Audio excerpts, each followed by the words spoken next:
Boa noite, igreja. A graça e a paz do Senhor Jesus. Vou chegar mais um pouquinho para perto dos irmãos aí. Ver se eu consigo. Irmãos, abra sua Bíblia em Mateus capítulo de número 14, por favor. Mateus capítulo de número 14. E eu gostaria de convidar todos a se colocarem de pé e vamos fazer essa leitura da seguinte maneira. Eu começo lendo os versículos de números pares e os irmãos vão ler os de números ímpares. Eu começo lendo e os irmãos vão lendo junto, acompanhando. Mateus capítulo 14, versículos de número 22 a 33. Diz assim a palavra de Deus. Jesus anda por sobre o mar.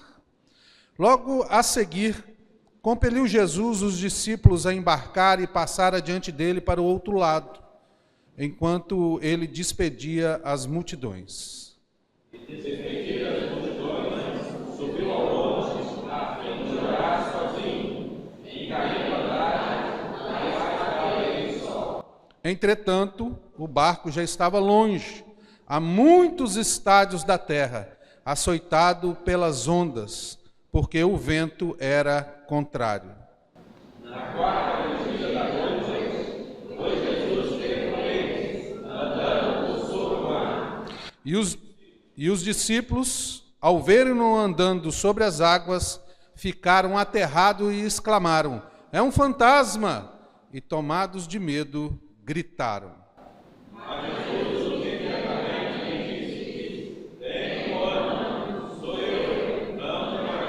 Respondendo-lhe Pedro, disse: "Se és tu, Senhor, manda-me ir ter contigo por sobre as águas." E ele disse: "Vem." E Pedro, descendo do barco, andou por sobre as águas e foi ter com Jesus. Reparando, porém, na força do vento, teve medo e, começando a submergir, gritou: "Salva-me, Senhor!" E prontamente Jesus, estendendo a mão, tomou-o e lhe disse: "Homem de pequena fé, por que duvidaste?" Subindo ambos para o barco, cessou o vento. E os que estavam no barco acompanharam, dizendo: "Verdadeiramente és filho de Deus." Louvado seja o Senhor. Vamos orar mais uma vez? Amado Deus, atende a oração do teu servo e fala, Senhor, através de mim, para a glória do teu santo nome, para o engrandecimento do teu nome, para a edificação do teu povo.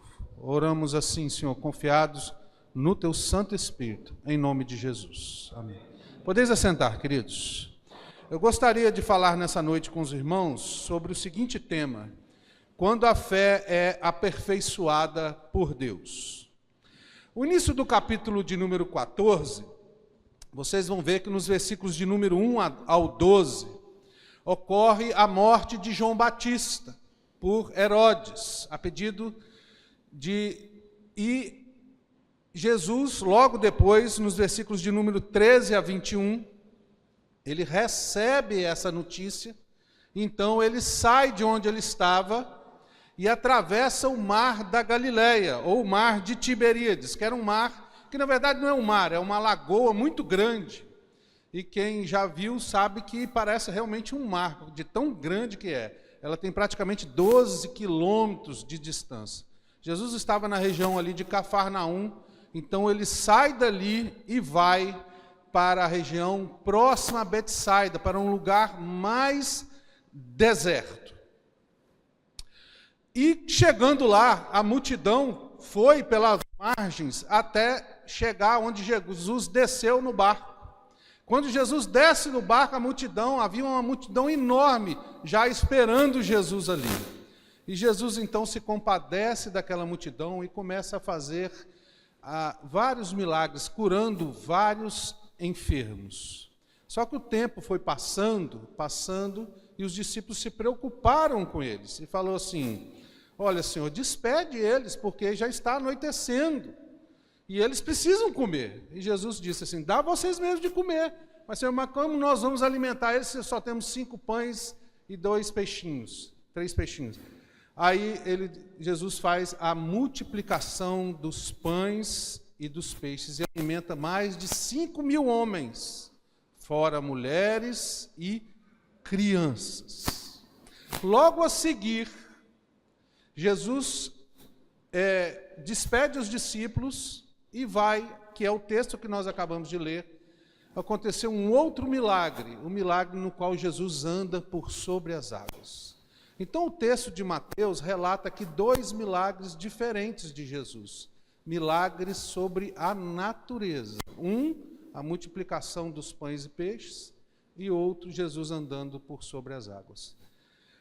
A multiplicação dos pães e dos peixes é relatada em todos os evangelhos, em Mateus, Marcos, Lucas e João.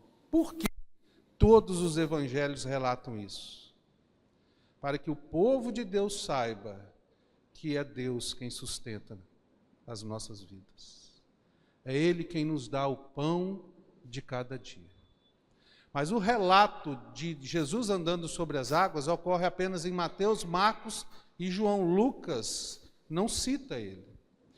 E dentre esses 3 evangelhos, o que entra mais em detalhe é Mateus. Então vamos ver o que Mateus nos fala a respeito de Jesus andando sobre as águas. E eu peço que você fique com sua Bíblia aberta, porque nós vamos expor o texto, e eu vou voltar muito ao texto para que você acompanhe aí. Olha o que está no versículo de número 22. Logo a seguir, compeliu Jesus os discípulos a embarcar e passar adiante dele para o outro lado, enquanto ele despedia as multidões. Logo a seguir o quê? Logo depois da multiplicação dos pães e peixes. Jesus compeliu os seus discípulos a atravessarem o mar da Galileia e ir para o outro lado. A palavra compeliu aqui é uma palavra forte. Significa que Jesus praticamente deu uma ordem, falando assim para os seus discípulos: vão, porque eles não queriam ir. Primeiro, porque eles não queriam deixar Jesus sozinho ali com aquela multidão. E segundo, porque eles não queriam entrar no barco sem Jesus. Mas Jesus ordenou: vá, vá. E por que Jesus disse isso, irmãos? Porque logo depois da multiplicação dos pães e dos peixes, a multidão quis fazer Jesus rei. E ele sabia que os discípulos ainda não tinham compreendido quem era Jesus e qual era a missão de Jesus. Eles tinham uma compreensão equivocada, achavam que o reino de que Cristo veio instalar aqui na terra era um reino físico. Então, se a multidão levantasse Jesus como rei, os discípulos provavelmente iam apoiar isso. Então Jesus manda os discípulos ir para acalmar a multidão. Porque se Jesus não faz isso, aconteceria uma rebelião. Chegaria aos ouvidos de Herodes. E Jesus poderia ser preso. E a missão que ele tinha, que era ir para a cruz e morrer na cruz, poderia fracassar. Por isso que Jesus compeliu os discípulos para que ele fosse. Jesus entendeu que aquilo não era a vontade do Pai. E Jesus andava de acordo com a vontade do Pai. Então, a seguir, diz o seguinte: e mandou que eles embarcassem e passassem adiante para o outro lado, enquanto despedia as multidões. E despedidas as multidões, versículo 23, subiu ao monte a fim de orar sozinho, e caindo a tarde, lá estava ele só. E despedidas as multidões, o que Jesus fez? Jesus despediu os discípulos, então ele foi acalmar aquela multidão que queria fazer a todo custo Jesus rei dos judeus. Então Jesus abençoa aquele povo para acalmar o ânimo deles, para que eles vão embora. Então, o que Jesus faz? Ele sobe ao monte para orar. Essa era a finalidade pelo qual Jesus tinha ido até ali. Ele queria estar sozinho e orar, para entender o que estava acontecendo. João Batista havia acabado de morrer, então ele queria saber qual era a vontade do Pai em relação à sua vida. Então ele sobe ao monte para orar. E aqui tem uma coisa interessante, irmãos, que é o seguinte: o judeu não orava em lugares altos. porque eles tinham aquela compreensão do Salmo 130 que diz assim: das profundezas clamam a ti, Senhor. Então os judeus e os fariseus tinham regras até sobre a oração, até sobre a altura que uma pessoa podia orar. Se ela orasse num lugarzinho um pouquinho mais alto, ela não podia orar. Tamanho era o farisaísmo e as regras religiosas daquela época. Mas Jesus nos mostra que fora a igreja não tem lugar nenhum especial para orar, não, irmãos. Qualquer lugar especial, desde que você esteja a sós com Deus. E esse lugar que você pode ficar a sós com Deus é o lugar que você tem que ter especial na sua vida. Porque Deus quer falar com você. E Deus deseja falar com você nessa noite. Então, irmãos, e caindo a tarde, ele estava só. Jesus começou a orar por volta das 6 horas da noite. No fim da tarde e o começo da noite. Aí o versículo 24 diz o seguinte: entretanto, o barco já estava longe, a muitos estádios da terra, açoitado pelas ondas, porque o vento era contrário. Entretanto, enquanto Jesus orava, os discípulos já estavam no barco e já estavam longe. Vai dizer que eles estavam a muitos estádios da terra. O que é o estádio? O estádio é uma medida daquela época que corresponde mais ou menos a 180 metros. Então, provavelmente, os discípulos estavam a 5 quilômetros de onde Jesus estava. Ou seja, estava mais ou menos no meio do mar já. E quando eles estavam lá no meio do mar, eles foram açoitados pelas ondas. A palavra açoitado, ela significa o seguinte: torturado pelas ondas. É como se o barco estivesse em agonia. Isso significa que eles foram surpreendidos por uma tempestade muito forte, fortes ventos. Diz o texto que o vento era contrário. E mesmo depois de várias horas, eles não conseguiam sair do lugar, porque era uma tempestade terrível, forte, e os discípulos estavam ali no meio do mar, assustados, temerosos e desesperados. Então o texto nos mostra, irmãos, que na Bíblia, aliás, a Bíblia nos fala que tem 2 tipos de tempestades que vêm na vida do crente, na vida do servo de Deus. A primeira tempestade que vem na vida do servo de crente é aquela tempestade que veio sobre a vida de Jonas, que é para nos corrigir. Jonas não queria fazer a vontade de Deus, não queria ir para Nínive, pregar para os ninivitas. Entrou no barco e fugiu. Então Deus mandou uma tempestade para que Jonas fosse corrigido do seu erro e fizesse a vontade de Deus. Mas a outra tempestade que vem sobre a vida de nós, como servos de Deus, é para aperfeiçoar a nossa fé. E foi isso que aconteceu na vida dos discípulos aqui. A tempestade veio sobre a vida deles para que a fé deles fosse aperfeiçoada. Queridos, aqui então Jesus vai nos ensinar lições preciosas sobre a fé cristã, sobre a fé daquele que decidiu seguir a Jesus, da fé daquele que tem Jesus como seu Senhor. E o que acontece na vida do cristão quando Deus aperfeiçoa a sua fé?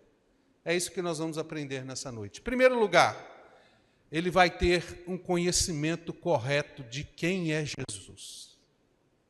Olha o versículo de número 25 aí. Na 4ª vigília da noite, foi Jesus ter com eles, andando por sobre o mar. Na 4ª vigília da noite, irmãos, os judeus dividiam a noite em 4 vigílias. A primeira vigília, de 6 às 9 da noite. A segunda vigília, de 9 à meia-noite. Terceira vigília, de meia-noite às 3 da manhã. E a 4ª vigília, de 3 da manhã às 6 da manhã. Jesus foi ter com os discípulos por volta de 3 horas da manhã. No meio de um mar tempestuoso, de uma forte tempestade, Jesus foi ter ter um encontro com eles. Jesus foi até os discípulos. E aqui, irmãos, nós temos uma coisa interessante. Na quarta vigília da noite. Tem alguma coisa especial, 3 horas da manhã, 4 horas da manhã? Quando nós olhamos para a palavra de Deus, nós vamos ver que Jesus orava muito nesse horário. Em segundo lugar, nós vamos ver que quando Deus encontrou com Jacó, foi nesse horário. Quando Deus lutou com Jacó, foi nesse horário. E que transformou a vida de Jacó. Outra lição é que quando o povo de Deus, o povo de Israel saiu do Egito e se defrontou com o Mar Vermelho se abriu na quarta vigília da noite, nesse horário. E o que a Bíblia quer nos ensinar, irmãos? Que o nosso Deus não dormita. Ele trabalha no turno da noite. E Ele cuida de nós. Por isso, queridos, se você acordar 3 horas da manhã, 4 horas da manhã e perder o sono, Deus está te chamando para orar. Não fica falando assim, eu estou com insônia, não. É porque Deus quer falar com você.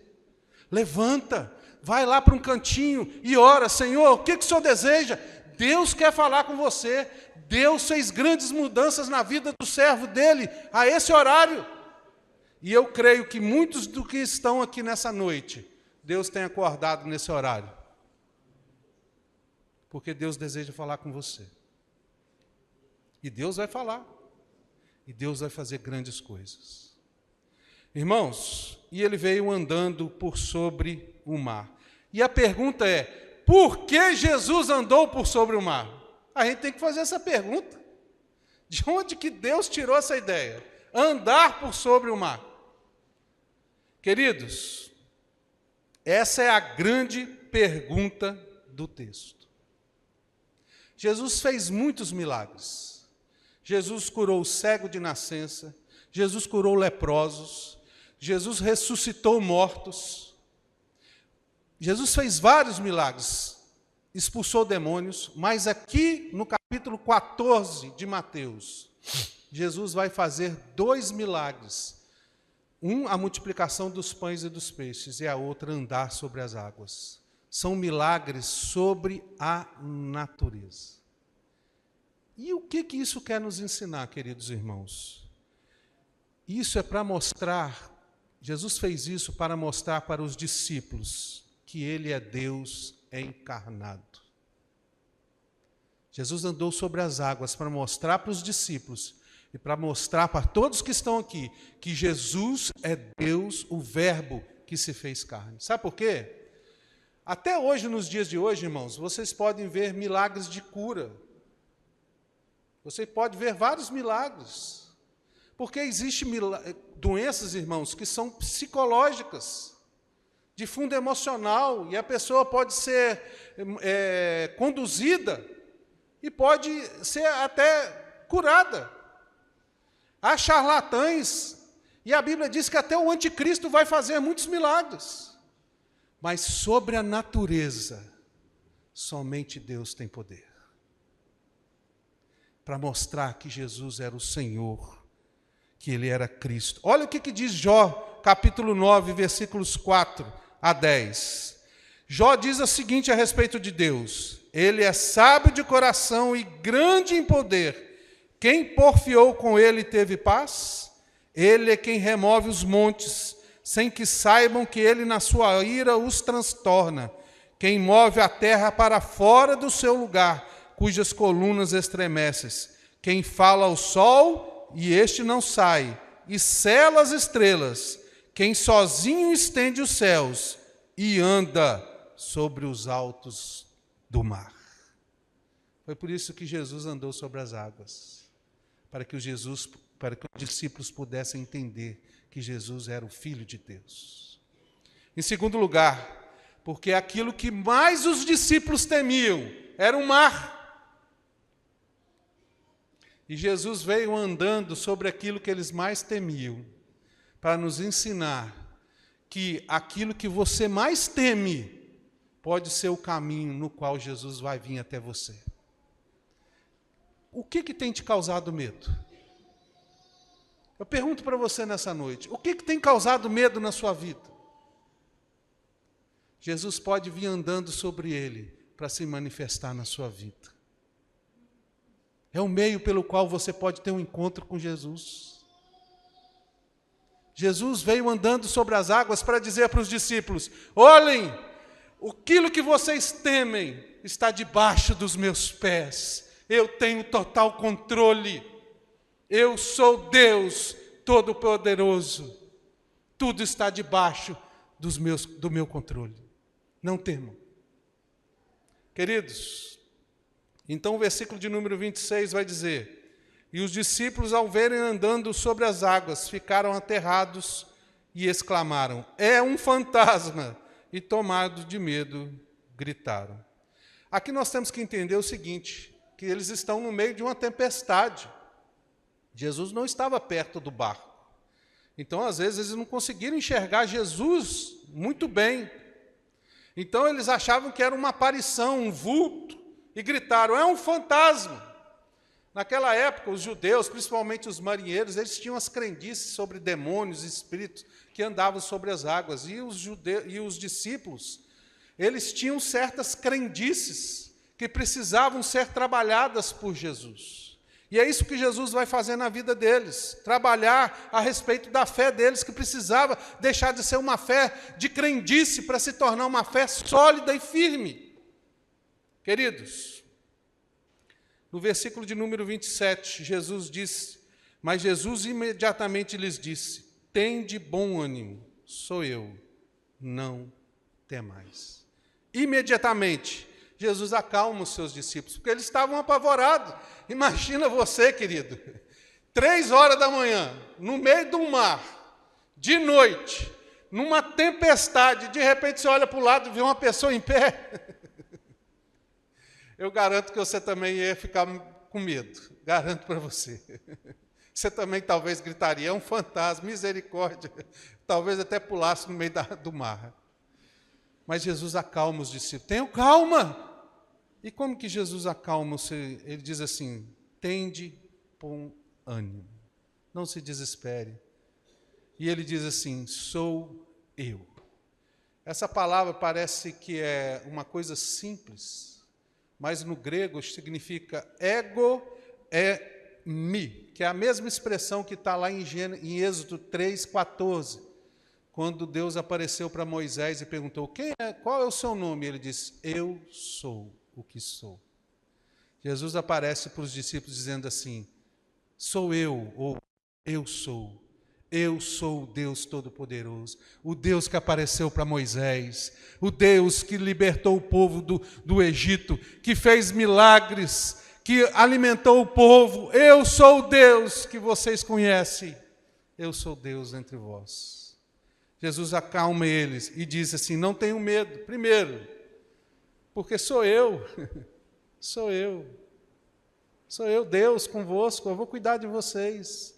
E em segundo, não tenham medo do mar, porque o mar me obedece. Queridos, quem é Jesus para você? Jesus é uma aparição, alguém que você vê de longe, que talvez até você admire, ou talvez você ache que ele é um fantasma do passado. Quem é Jesus para você? Eu quero dizer nessa noite que Jesus é o Filho de Deus. É Deus vindo aos homens. Ele é o verdadeiro Deus. E se você enxergar desta maneira, você vai compreender quem é Jesus de verdade. E a sua fé vai ser aperfeiçoada. Muitos têm vivido uma fé fraca, porque não sabem quem é Jesus de verdade na vida deles. E eu pergunto para você: quem é Jesus para você? Em segundo lugar, nós vamos aprender a andar pela fé. Quando a nossa fé é aperfeiçoada por Deus, em segundo lugar, nós aprendemos a andar pela fé. Olha o versículo de número 28. Respondendo-lhe Pedro, disse: se és tu, Senhor, manda-me ir ter contigo por sobre as águas. Quando Jesus disse assim: acalma, Pedro respondeu a Jesus, e ele diz assim: Senhor, se és tu, Parece até que é um afronte de Pedro, mas, na verdade, Pedro não conseguia ver nitidamente Jesus. Então, ele estava na dúvida. Ele só ouviu a voz de Jesus. Então, ele faz essa pergunta, falando assim, és tu, Senhor? Se és tu mesmo, Pedro faz um pedido inusitado. Manda-me ter contigo por sobre as águas. Queridos, aqui nós temos algo surpreendente. Imagine você no lugar de Pedro, num barquinho de madeira, pequenininho, no meio de uma tempestade, sem bote salva-vida, de noite, um vento para todo quanto é lado, aquela chuva, não tinha lanterna, não tinha nada, o barco balanceia para lá, vai para cá, de repente você vê um homem parado por sobre as águas. Eu te pergunto, você iria dizer assim, Senhor, manda eu ir andando sobre as águas e ter com você? Você ia falar isso? Eu acredito que eu acho que ninguém aqui teria coragem de falar isso. Mas Pedro falou isso. E a pergunta é, por que Pedro falou isso? E mais, por que só Pedro falou isso? Por que os outros discípulos não disseram isso? Eles também estavam dentro do barco. Irmãos, a primeira coisa que nós aprendemos aqui com a vida de Pedro, que Pedro falou isso por causa do amor de Pedro por Jesus. Preste atenção, Pedro não pediu para andar sobre as águas. Pedro pediu para ir estar com Jesus. Tem uma diferença grande aqui. Por que Pedro pediu isso? Porque Pedro estava com medo. E ele sabia que o melhor lugar para estar é ao lado de Jesus, porque ele amava Jesus. Queridos, quando nós amamos Jesus de verdade e queremos ardentemente estar com Ele, nós vamos fazer grandes coisas. Talvez, irmãos, nós não temos feito grandes coisas porque o nosso amor tem sido muito pequeno para com Jesus. Talvez nós precisamos orar e pedir para que o Senhor aumente o nosso amor por Ele, para que Ele tenha misericórdia de nós. O nosso amor está muito dividido com as coisas desse mundo, irmãos. Nós ansiamos e desejamos muito das coisas desse mundo. Mas será que nós desejamos a Cristo ardentemente? Segundo lugar, por causa da fé de Pedro. Às vezes nós gostamos de criticar Pedro, mas preste atenção. Pedro foi um homem de fé. Pedro foi um homem de fé. Todos os outros discípulos ficaram sentados no barco. Para você descer no barco e andar sobre as águas, primeiro, para você pedir isso, você precisa ter fé. E Pedro foi o único que pediu isso. Pedro era um homem de fé. Foi por causa da fé de Pedro que Jesus atendeu a isso. E Pedro foi andando sobre as águas. Em terceiro lugar, por causa da visão da fé de Pedro. Pedro teve fé, mas Pedro também teve uma visão. E qual foi a visão de Pedro? Eu vou andar sobre as águas. Jesus está andando, eu também vou andar. Pedro viu isso.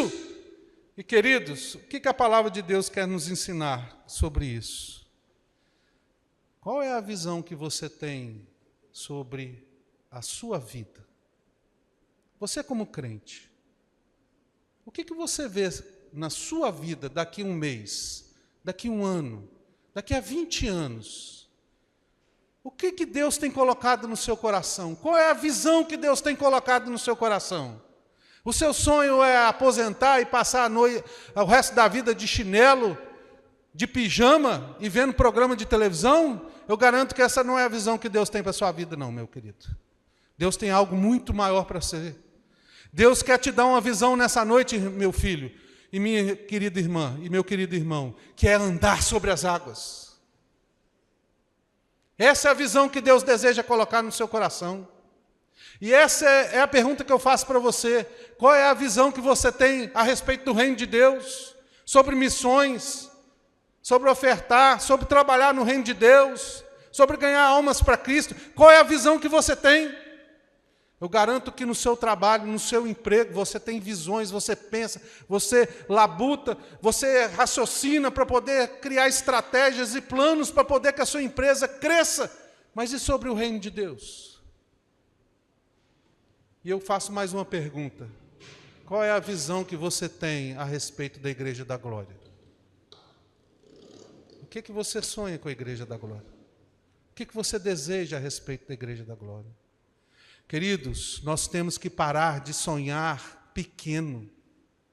Nós precisamos parar de termos uma visão pequena a respeito do reino de Deus.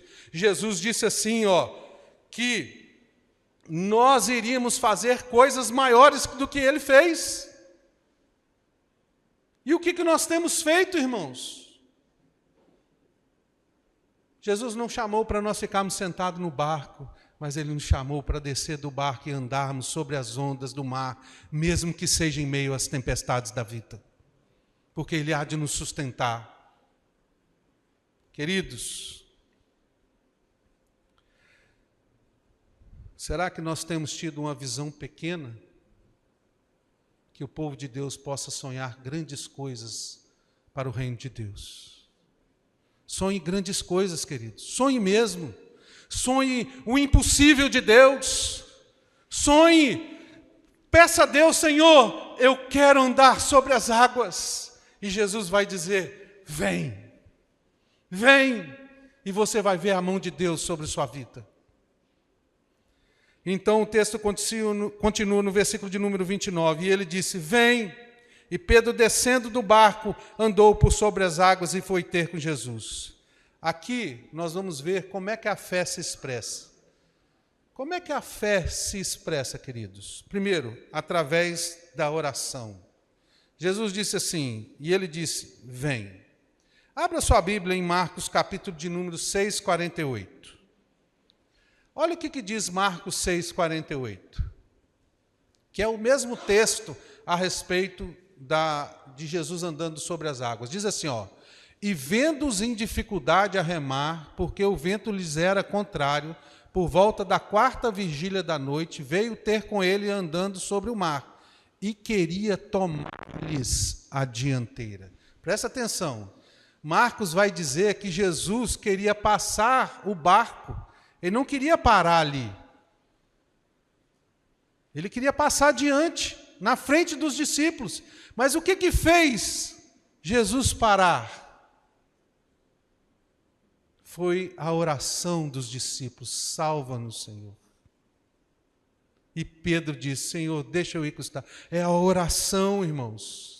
E eu pergunto, Senhor, a vocês, a oração muda a vontade de Deus? Jesus queria ir para o outro lado, muda a vontade? Não, a oração não muda a vontade de Deus, mas a oração muda as coisas. A oração muda as situações, a oração muda a nossa vida, ela muda o nosso ser, ela aumenta a nossa fé, ela nos faz semelhante a Cristo, ela nos faz enxergar Jesus como Ele é. Queridos, e a outra maneira que a fé se expressa é através da entrega, descendo do barco. Tem que ter muita coragem, irmãos, para se jogar no meio de um mar, no meio de uma tempestade. E Pedro se lançou no meio do mar. Ele se entregou pela fé em Jesus. E é isso que Deus espera de nós, que nós nos entreguemos a Ele de todo o coração. Enquanto você não fizer isso, você não vai viver verdadeiramente pela fé. A sua fé vai ser sempre dividida. Você tem que se entregar verdadeiramente ao Senhor. E a outra maneira que a fé se expressa, irmãos, é através da confiança. Andou por sobre as águas. Queridos, toda vez que você se entregar a Jesus, a sua fé vai ser provada. As tempestades da vida vão vir, as ondas vão bater em você, vão te açoitar. Você vai ficar, às vezes, sem saber, sem entender, temeroso. Mas o que vai provar que a sua fé em Jesus é uma fé inabalável é a sua confiança naquele em quem você tem crido. Se você confia em Jesus e Ele disse, vem, vá, porque você vai. Você vai, porque Jesus vai te sustentar. E outra expressão da fé é que ela se revela em direção a Jesus. E foi ter com Jesus. A fé verdadeira, meu querido irmão, a você que está aqui nessa noite, o fim dela é Cristo. Não é santo, não é denominação, não é padre, não é pastor, não é Maria, é Jesus. Ele é o fim. É para lá que a fé verdadeira tem que ir. Assim como Pedro foi até Jesus. Porque Ele é o autor e o consumador da fé. Ele é o Salvador. Queridos, quando aprendemos realmente a andar pela fé em Cristo, nessa vida, o povo de Deus experimentará os milagres de Deus, que o farão andar até sobre as águas, em meio às tempestades da vida. Nosso amor por Cristo aumentará, nossa fé aumentará, teremos visões, sonhos e seremos um povo de oração fervorosa. Em terceiro lugar, quando a nossa fé é provada, aperfeiçoada por Deus, a terceira coisa que vai acontecer é que a nossa fé será provada. A nossa fé será provada. Olha o versículo de número 30 aí. Leiam para mim, por favor. Versículo de número 30.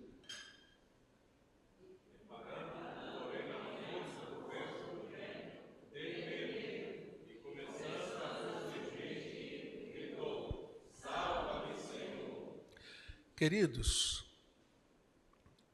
Pedro desceu e começou a andar, e a tempestade terrível sobre a vida dele. Todo aquele que for servir a Jesus, vai acontecer algo. A nossa fé vai ser provada. Olha o que ele diz, reparando, porém, uma das provações da nossa fé, queridos, são as tempestades da vida. Se você segue a Jesus, fique sabendo, não se assuste. Tem muito crente admirado quando as lutas vêm sobre a vida dele. Você não deve se admirar disso não, porque vão vir lutas, vão vir dificuldades, vão vir tempestades sobre a vida daquele que serve a Jesus. Vão vir. Nós não estamos isentos disso. Olhe para a vida de Jesus, ele era o Filho de Deus, e olhe o quanto ele sofreu. Outra coisa, ele vai dizer aqui, na força do vento. Pedro tirou os olhos de Jesus e começou a olhar para a força do vento. Aqui está a outra coisa no qual a nossa fé é provada, é a dúvida. Vai ter momentos na sua vida que você vai duvidar. Será que é isso mesmo que Deus quer para mim? Será que eu estou no caminho certo? Será que eu estou na direção de Deus? Tem horas que você vai se desesperar mesmo. Você vai ter dúvidas. E é isso que são as provações da fé. Foi assim que Satanás tentou a Eva. É isso mesmo que Deus disse? É assim mesmo?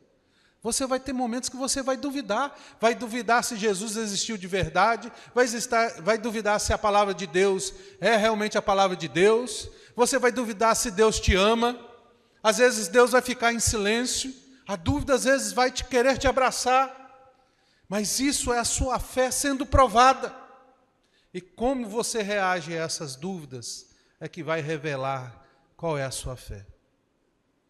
Em terceiro lugar, a fé é provada da seguinte maneira, diz o texto que ele teve medo e começando a submergir, gritou, salva-me, Senhor. Outra provação da nossa fé, queridos, é o medo. Pedro teve medo. Pedro começou a andar, reparou no vento, na força do vento, duvidou e teve medo e começou a afundar. Queridos, Pedro teve medo, e o medo é um dos inimigos da nossa fé. Versículo de número 31 continua: e prontamente Jesus, estendendo a mão, tomou-lhe e disse: homem de pequena fé, por que duvidaste? Olha, Pedro estava chegando pertinho de Jesus e começou a afundar. Por isso que ele estava tão perto que Jesus só estendeu a mão e salvou a Pedro. Queridos, tomou na mão, mesmo Pedro afundando, Jesus estendeu a mão e o tomou. O que isso nos ensina, querido? Que quando você, pela fé, anda nas tempestades da vida,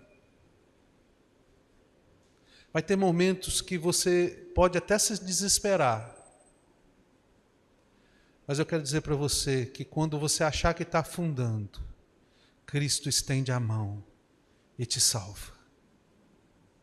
Porque a palavra de Deus diz que Deus é socorro bem presente. Ele é socorro bem presente. E a palavra de Deus diz que perto está o Senhor daqueles que o clamam. Clame ao Senhor e Ele vai te salvar. E aí ele continua, ele disse: homem de pequena fé, por que duvidaste? Eu acho isso engraçado. Se Pedro é um homem de pequena fé, eu sou o quê? O que o João é? O que os outros discípulos são? Por que Jesus repreendeu a Pedro? Queridos, Jesus repreendeu a Pedro, queridos, porque Deus repreende aquele a quem ama. É porque Jesus amava Pedro. Por isso que ele corrige Pedro e diz assim: Pedro, homem de pequena fé. E o que torna a nossa fé pequena, irmãos? O que torna a nossa fé pequena? Segundo Jesus, o primeiro lugar é a dúvida. É a dúvida. Lembra que a dúvida é um inimigo da fé? Mas se você pode ter dúvida, o problema não é ter dúvida, o problema é você abraçar a dúvida. Quando você abraça a dúvida, você começa a afundar como Pedro afundou. Sabe qual é o sentido da palavra dúvida? Preste atenção aqui.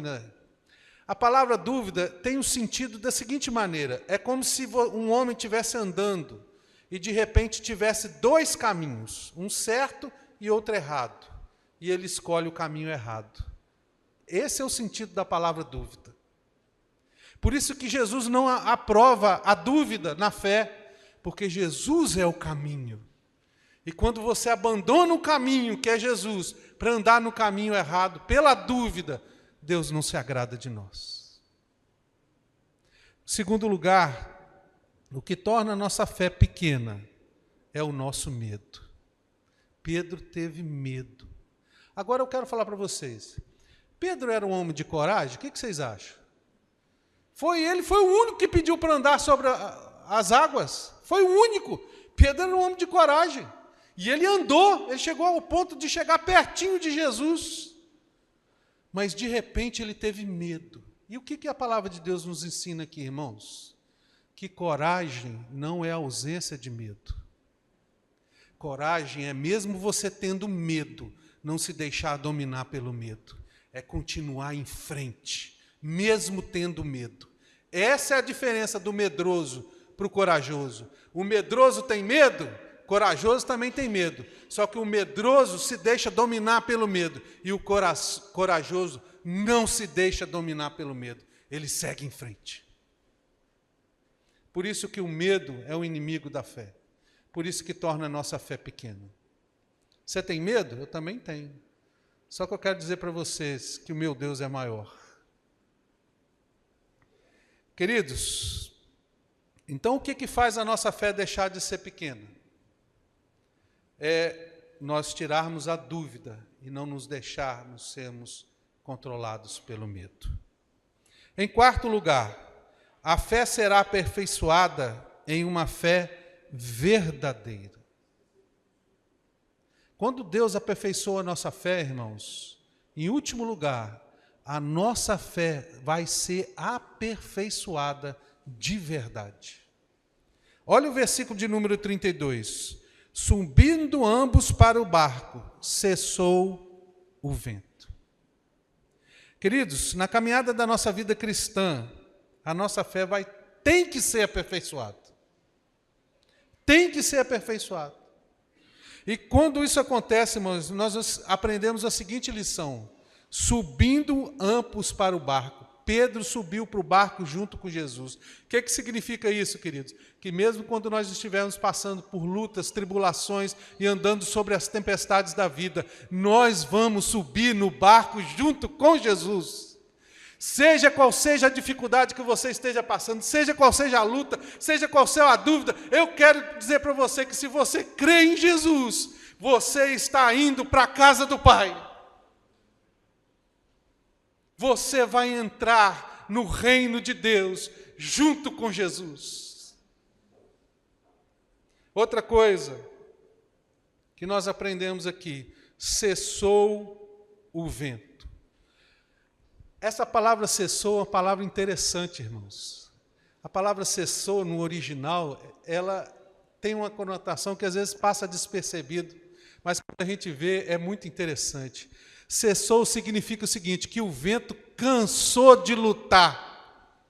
É esse o sentido. Ele cansou de lutar. Ele cansou de lutar contra Jesus.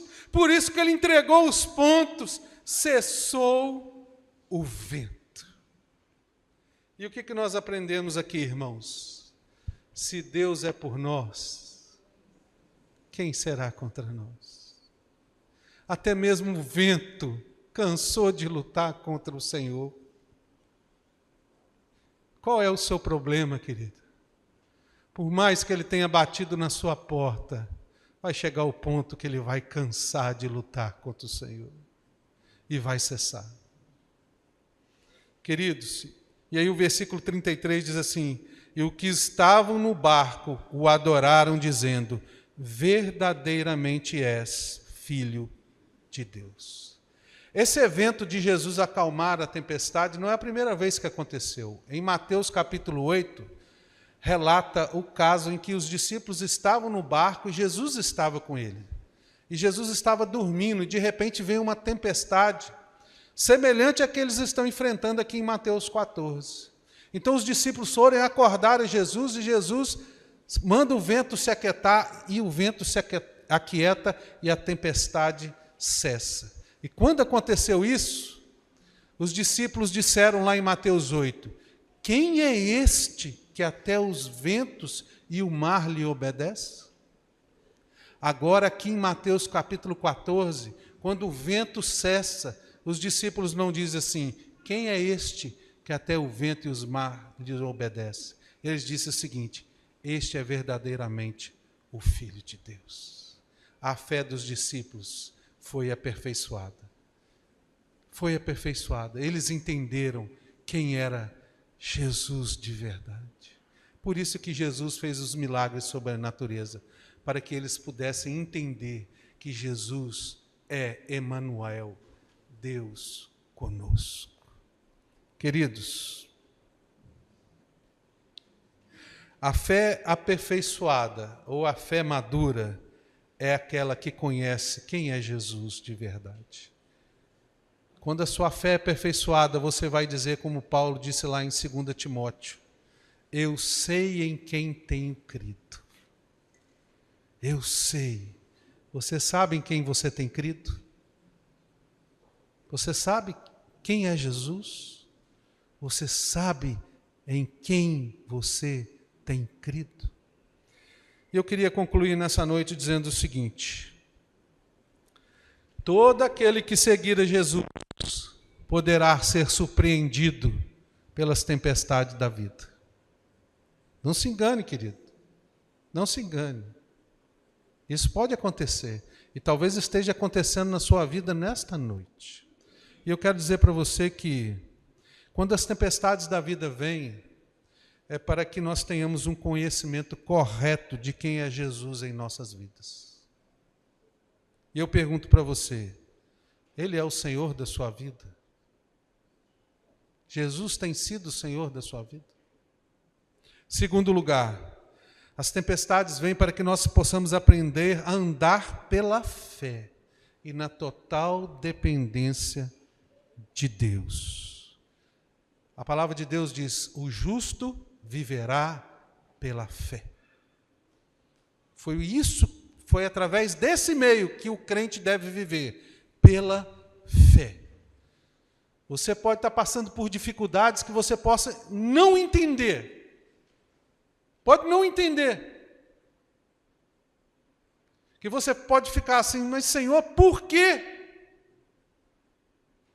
E Jesus vai dizer assim: hoje você não entende, mas um dia você vai entender. Por isso que nós temos que andar pela fé. Terceiro lugar, para que a nossa fé seja provada e aprovada. Para que algo seja provado, aliás, para que algo seja aprovado, ele primeiro precisa ser provado. Para que a sua fé seja aprovada diante de Deus, ela vai ser provada diante das lutas, das dificuldades e das tempestades da vida.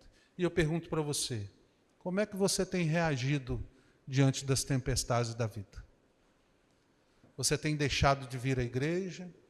Tem deixado de ler a palavra de Deus? Tem deixado de orar? Tem andado triste? Tem andado desanimado? Tem andado cabisbaixo? Não, meu irmão, levanta a cabeça, clame ao Senhor e peça: Senhor, a tempestade é forte, mas eu sei que o Senhor está aí e manda que eu vá. E Jesus vai dizer: vem, anda por sobre as águas. Em quarto lugar, a nossa fé é aperfeiçoada. Queridos, nossa fé vai crescer. Nossa fé vai amadurecer. Queridos, nós precisamos entender isso. Olhe para a vida de Jó. Jó era um homem muito rico. E de repente, Jó perde toda a sua fortuna. De repente, Jó fica doente. De repente, Jó perde seus filhos. Jó perde sua casa, perde seu prestígio, perde tudo. Mas depois que Jó passou por todas essas tribulações, por toda essa tempestade que veio sobre a vida de Jó, Deus restituiu tudo a Jó no final. E lá no final, Jó diz assim, ele diz: eu te conhecia só de ouvir falar, mas agora os meus olhos te veem. Quando nós passamos por lutas, dificuldades, tribulações, irmãos, o fim disso é vermos a Jesus, é contemplarmos a bondade benevolente do Senhor Jesus, toda a sua graça, todo o seu amor, toda a sua misericórdia sobre nossas vidas, que muitas das vezes nós não entendemos, porque a matemática de Deus muitas das vezes não é como a matemática dos homens. Os pensamentos de Deus não são os nossos pensamentos. Nós podemos não entender, mas nós podemos confiar que Jesus cuida de nós. Queridos, quando nossa fé é aperfeiçoada, quando nós passamos pelas lutas, pelas tempestades da vida, o fim é nós vermos Jesus como Ele realmente é. Deus Emanuel, Deus conosco. Deus Todo-Poderoso, Deus soberano, que controla todas as coisas. Por isso eu quero dizer para você nessa noite, que tudo está debaixo do controle de Deus. Tudo. Não desanime. Não baixe a cabeça. O Senhor está olhando por você. Deus está no controle.